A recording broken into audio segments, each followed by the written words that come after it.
Thank you, everybody. I'm the co-chair of e-culture. It's good to see that after 2 APAN, we have a presentation on e-culture.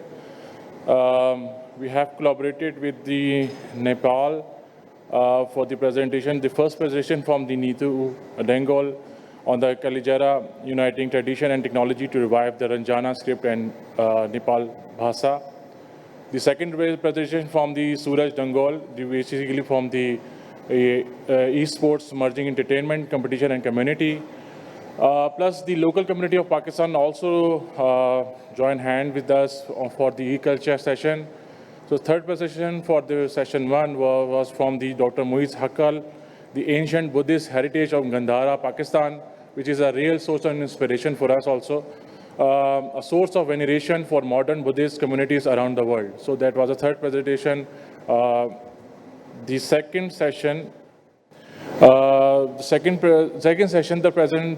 first presenter was Ms. Shamsa Kawal, flood exposure, social support and mental health outcomes among post-flood victims in Pakistan. The second presenter was Ms. Noor Al-Huda from Rifa University, leader technology in preserving culture heritage and enhancing the heritage tourism experience. The third presentation from Abdullah Ijaz, also from Rifa University, integrating the data visualization to television production.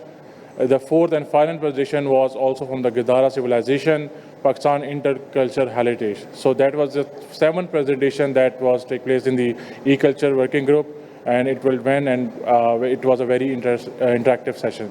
Thank you very much.